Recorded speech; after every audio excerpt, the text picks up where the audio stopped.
নমস্কার, রমিরীতি আরেকটি ব্লগে সকলকে আবার ওয়েলকাম। কেমন আছেন সবাই? নিশ্চয়ই সবাই ভালো মন্দ মিলে সবার চলে যাচ্ছে। আজকের একটা সিঙ্গাপুরের ব্লগ আমি পোস্ট করছি, বাড়িতে এসে বানাইছি, তারপরে সেটাকে আপনাদের সাথে শেয়ার করছি। এটা সিঙ্গাপুরের জুয়ের পার্ট 2টা। প্রথম দিন আমি শেয়ার করেছিলাম জুয়ের দুটো পার্ট, নাইট সাফারি আর রিভার সাফারি। আর এই জুয়ের আজকে সিঙ্গাপুরের যে নর্মাল জুটা সেটা আজকে আমরা যাব, আর তার সাথে করব বার্ড পার্কটা।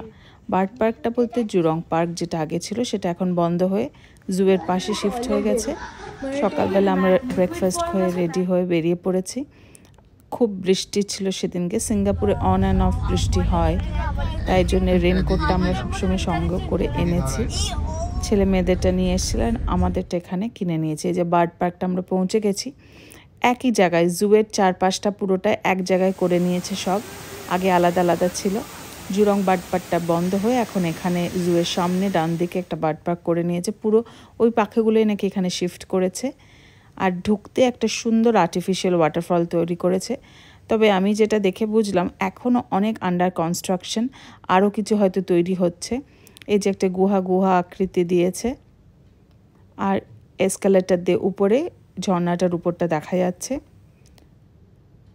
তারপরে যে টিকিটটা আছে সেটা স্ক্যান করে ভেতরে ঢোকার ব্যবস্থা আছে। ভেতরে $18 করে নিচ্ছে। স্ট্রলার, প্র্যাম, হুইল চেয়ার যাদের দরকার সব কিছুই ভাড়া পাওয়া যায় এখানে।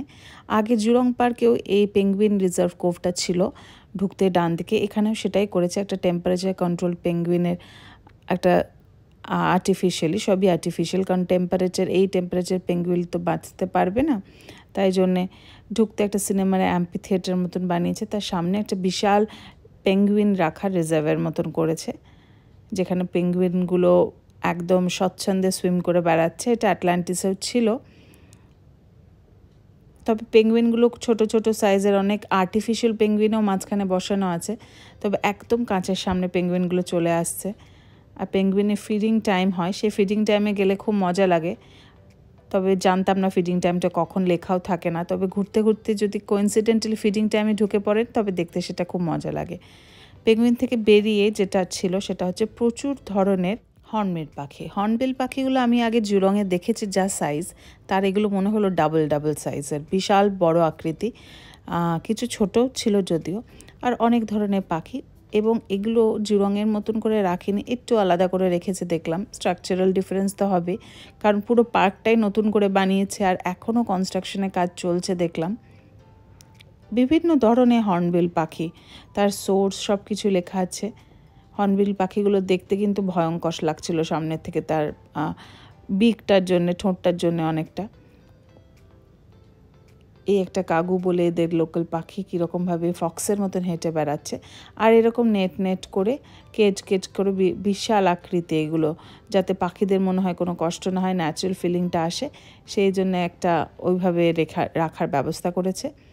বিভিন্ন কালারে হর্নবিল দেখুন, কোনোটা কমলা, কোনোটা লাল, কোনোটা হলুদ, নীল, কালো, এরকম ওরকম করে কত বড় বড় নেট দেখুন। এরকম বড় বড় নেটের ভেতরে এরা রাখা আছে। আর এগুলোকে ট্র্যাম বলছে। পুরো জুয়ের ভেতরে এতটাই বড় যে এরকম ট্র্যামে ভর্তি। যখনই পায়ে মনে হবে একটু রেস্ট নিই, এরকম ট্র্যামে করে একটা রাইড করে বার্ডের কাছাকাছি যাওয়া যায়, অসুবিধা না হয়।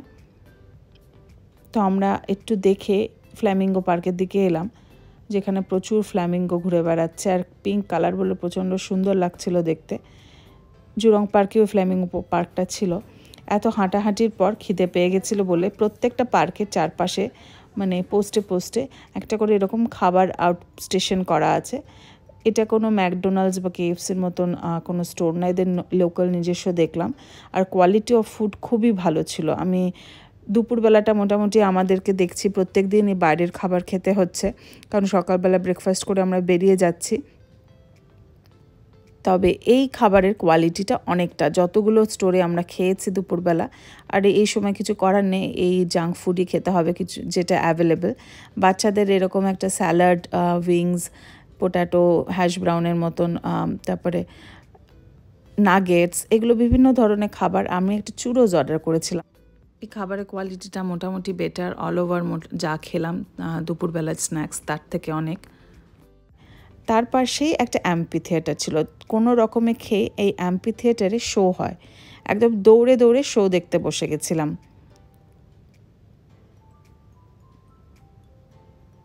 এই শো এর সময় যেটা দেখা যায় সেটা হচ্ছে পাখিগুলোকে খুব কাছ থেকে ভালো করে দেখা যায়, মানে খাঁচায় জেনারেলি থাকে হেঁটে হেঁটে দেখলে, আর এই শোয়ে পাখিগুলোকে ওয়েল ট্রেন করা হয়, সাথে ট্রেনার থাকে। আর পুরো জুয়ে, যেটা রিভার পার্ক বলুন কি সাফারি বলুন কি নর্মাল জু, প্রত্যেকটা এরিয়ায় দেখেছি অ্যাম্পি থিয়েটার, অনেক ধরনের অ্যাম্পি থিয়েটার আছে, আর এই অ্যাম্পি থিয়েটারগুলো শোয়ের জন্যেই করা হয়। তো মোটামুটি জুয়ে এই জন্যে জুটাকে আমরা 2 দিনে ভাগ করেছি, নাহলে এই শো দেখবো হেঁটে হেঁটে আর অ্যানিমালস দেখবো, অনেক কিছু তাহলে বাদ দিয়ে দিতে হবে আমাদেরকে। মানে আর এটা কম্বো টিকিট হিসেবে পাওয়া যায়, তবে আলাদা আলাদা করেও টিকিট কিনে নেওয়া যায়। আমরা কম্বো টিকিটটা করিনি, আমরা সেপারেট টিকিট করেছি, যাতে আমরা রিল্যাক্সলি বাচ্চা নিয়ে দেখতে পারি, স্ট্রেস না হয় আর সব কিছু দেখতে পারি। এই যে এটা একটা আউল, আমি জানতাম না আউলের 270 ডিগ্রি অবধি মাথা ঘোরে, আগে শোয়ে যেটা বলেছিলাম। আর এটা একটা, ওরা খুব টেনশনের মুহূর্ত তৈরি করে পাখিগুলোকে মাঝখান দিয়ে বের করে। তো সবাই ভয়ে থাকে পাখিগুলো কার মাথার উপর দিয়ে কার পায়ের ফাঁক দিয়ে বেরোবে, কিন্তু সব কিছুই ট্রেনার আছে, ট্রেন্ড সব, সাথে কোনো ভয় নেই, নাহলে এরকম অ্যাম্পি থিয়েটার বন্ধ হয়ে যেত। একটা এরকম ভালচারের শো দেখালো। প্রত্যেকটা শোয়ের পরে পাখিগুলোকে বা যে কোনো অ্যানিমালসকে খেতে দেওয়া হচ্ছে। এটা একটা ওদের রিএনফোর্সমেন্টের মতন, যাতে কাজটা ওরা করে, মানে কাজটা করেছো তাই জন্য তোমরা এই পুরস্কারটা পাচ্ছ, খাদ্যটাকে পুরস্কার হিসেবে দেখাচ্ছে। সেটা মাছের শো হোক, পাখির শো হোক, অ্যানিমালের শো হোক, ডলফিনের শো হোক, প্রত্যেকটা শোতে অ্যাম্পি থিয়েটারে ওদেরকে অ্যাক্টিভিটিস করায় আর তারপরে খেতে দেয়, আমি দেখেছি। এই বিভিন্ন ধরনের এরা ডাইনোসরের প্রিডেটার বলছে, তাই জন্যে এদেরকে অ্যানালিসিস করলো, এরা মোটামুটি প্রচুর ওজনের, বিশাল আকৃতি, আর দেখতে প্রচণ্ড ভয়ঙ্কর এই পাখিগুলো। বেরোনোর পরেই দেখলাম এরকম, যেহেতু বার্ড স্যাংচুয়ারি, একটা খাওয়ার জায়গায় এরকম সুন্দর সুন্দর ডিমসাম পাওয়া যাচ্ছে, পেস্ট্রি পাওয়া যাচ্ছে, আর পাখির একটা করে লোগো দেওয়া। বার্ড পার্ক থেকে বেরিয়েই আমরা চলে গেলাম জুয়ে। ওরা ফিশ শাটল ব্যবস্থা করা থাকে জুয়ের তরফ থেকে, ওই জায়গায় যেগুলো শাটল সার্ভিস আছে সবই টাকা লাগে না, ওই শাটল করে পৌঁছে গেছি। পৌঁছে যেটা দেখলাম, আমার বন্ধু সিঙ্গাপুরে থাকে, আলুর পরোটা নিয়ে এসেছে ঋদ্ধির জন্যে, আর আমার বাচ্চাদের জন্য চিকেন কারি, ভাত সব বানিয়ে নিয়ে এসেছে, যাতে রাতে হোটেলে ফিরে আমার কোনো অসুবিধা না হয়। বিদেশে এরকম একটা হেল্প পাওয়া মানে বিশাল ব্যাপার, স্পেশালি বন্ধুর তরফ থেকে।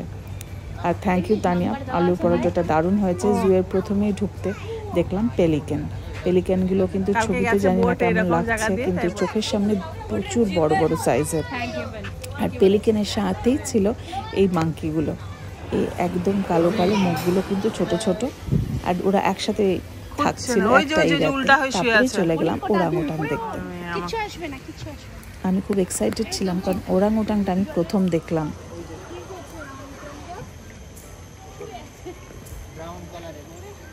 দেখো এটা কি পার্ট, ওরাংওটাংটা কিভাবে শুয়ে এর ওখানে তুমি কোথায়? এটা ওরাংওটাংয়ের ভাই, ওরাংওটাং এটা। হ্যাঁ হ্যাঁ, ভিডিও করছে।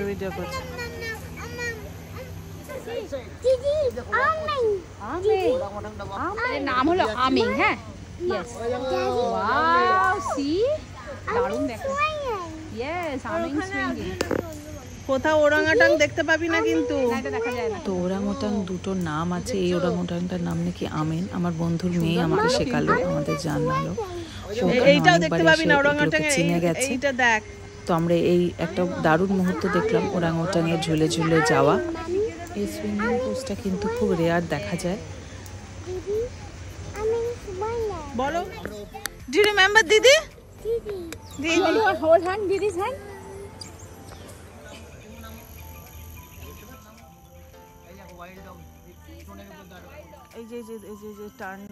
তারপরে দেখলাম ওয়াইল্ড ডগস, অনেক রকম অ্যানিমেলই দেখলাম, এক এক করে দেখা যাক। তারপরে রাইনো, সবই বর্ষার কারণে হয়তো শুয়েছিল, অনেক অ্যানিমেল বৃষ্টির জন্য বেরোয়নি, যেমন এই চিতাটাও। এরা বর্ষার ওয়েদারে একদম আরাম করে রিল্যাক্স করছে। তবে প্রত্যেকটা জু বলুন, বার্ড পার্ক, রিভার পার্ক, সব কিছুতে এরকম শাটেলের সার্ভিস আছে ভেতরেও, যাতে এই অ্যানিমেলটা আমি প্রথম দেখলাম, আগে দেখিনি।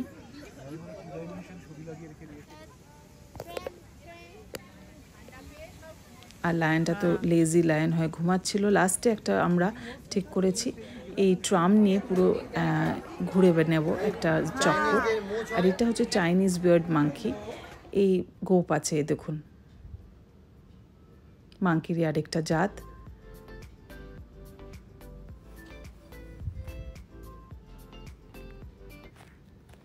আমরা খুব ভালো একটা টাইমে ফিডিং টাইমে এসেছিলাম, চিম্পাঞ্জিগুলোকে ফিডিং করানো হচ্ছিল। ফিডিং টাইমে এলে ওরা খুব অ্যাক্টিভ থাকে, ইন্টারাক্ট করে খুব, মানে আশেপাশে ঘুরে বেড়ায়, চোখের সামনে দেখা যায়। কোথাও মানে আনাচে কানাচে ভেতরে ঢুকে থাকলে কাছে এসে না দেখা পেলে অনেকটা মনটা খারাপ হয়ে যায়। বাচ্চারা এক্সাইটেড থাকে স্পেশালি। বাচ্চাদের জন্যে জুতে আনা, ওরা যাতে একটু অ্যাক্টিভ হয়, বাচ্চাদের ইন্টারাকশনটা বাড়ে, আইডেন্টিফিকেশনটা বাড়ে। আর এখানে এসে দেখলাম এরকম একটা গাড়ি ভাড়া পাওয়া যাচ্ছে, যেখানে এটাও $18 করে। বাচ্চারা লাগেজ সব টেনে টেনে দেখাচ্ছে। আর তার পাশে আরেকটা অ্যাম্পি থিয়েটারের শো শুরু হয়েছিল সি লায়নের, সেটাও আমরা দৌড়ে দৌড়ে দেখেছি। এটা লাস্ট 5টা শো ছিল, 40 মিনিটের শো ছিল। এখানে সি লায়ন বিভিন্ন অ্যাক্টিভিটিস, তারপরে সি লায়ন সিল মাছের থেকে অট্রের থেকে কীরকম ডিফারেন্স তাদের সব বোঝালো। আর এই অ্যাক্টিভিটিসগুলো দেখানোর জন্যেই আলাদা করে ওদেরকে রিএনফোর্সমেন্ট হিসেবে মাছ দেওয়া হচ্ছিল, যে তুমি এই কাজটা করো তবে তুমি খেতে পাবে, সেটাই ওদের রিএনফোর্সমেন্ট। আর এখানে এসে দেখলাম সিঙ্গাপুরে, এটা সানডে ছিল আমরা যেদিনকে গেছিলাম, প্রচুর লোকালসরাও তাদের ছেলে মেয়েদের নিয়ে কিন্তু এই জু দেখাতে নিয়ে এসেছিলো। অ্যাজ এ ট্যুরিস্ট আমরা গেছি, বিভিন্ন দেশ থেকে এসছে সেরকম না। এরকম অ্যাম্পি থিয়েটারে ওদের শো অনেক হয়, কিন্তু প্রত্যেকটারই আলাদা আলাদা সময় আছে, সময়ের সাথে ম্যাচ করলে এই শোগুলো দেখা যায়। আর এই সি লায়নের শোটা খুব সুন্দর, দেখুন হাততালি দেবে। ও নাকি 300 কেজি ওজন, আর 300 কেজি দুটো হাতের উপর বসে সুন্দর অ্যাক্টিভিটি করছে, জলের উপরেও অ্যাক্টিভিটি করছে, সবই ট্রেনারে ট্রেন করা। আর এই ট্রেনিং করছে বলে দেখুন মাছ দিচ্ছে খেতে, মানে তুমি কাজটা করো তবে তুমি পাবে।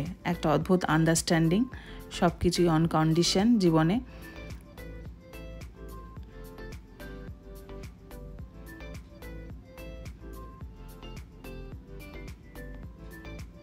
আর এটা মিউজিকের সাথে বেশি ভালো শোনা যায়, তবে মিউজিকটা আমি দিতে পারিনি কপিরাইটের জন্যে। এই যে করলো, তারপরে আবার মাছ দিল প্রত্যেকটাতেই। তারপরে ফ্লিপ ফ্ল্যাপ শো, তারপরে রোলি পলি, সব কিছুই ও দেখাবে সি লায়ন। এটা খুব বাচ্চাদের মজা লাগে। সব বাচ্চারা কাছে বসে থাকলে হাততালি দেয়, খুব ইন্টারাক্ট করে। সবাই আলাদা করে অবশ্যই হাততালি দিচ্ছে সি লায়ন, কি সুন্দর ওদের ট্রেনিং করিয়েছে। আর এটার আলাদা করে সি লায়নের সঙ্গে ছবিও তোলানো যায়, সেটা আলাদা চার্জ।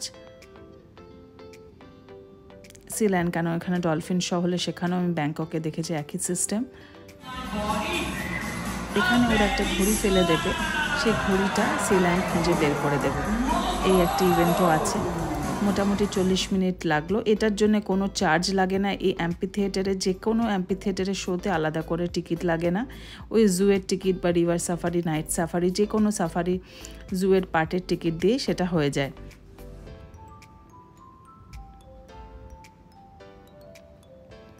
যেটা বলছিলাম, সিঙ্গাপুরে এরকম পেরেন্টরা খুব দেখলাম, যেখানে আমি ঘুরতে যাচ্ছি লোকালসরা কিন্তু ছেলেমেয়েদের নিয়ে, বাচ্চাদের নিয়ে, আর এক একটা প্র্যামে 2টো করে হোল্ডারও আছে, সেরকম নিয়ে গিয়ে দেখুন রোলি পলি করছে, কি সুন্দর। কিছুই ট্রেনিংয়ের পার্ট, যা বোঝা যাচ্ছে দেখে।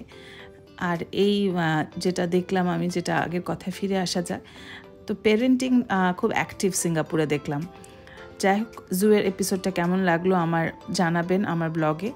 আর ব্লগগুলো ভালো লাগলে kindly like, share and subscribe করবেন। লাস্টে আমরা একটা ট্রাম রাইড নিয়ে জুয়ের একটা চক্কর মেরে নিলাম, যেখানে লায়নটাকে লাকিলি দেখতে পেলাম। আজকে ব্লগটা এখানেই শেষ করছি। আপনাদের সঙ্গে দেখা হবে আরেকটি ব্লগে।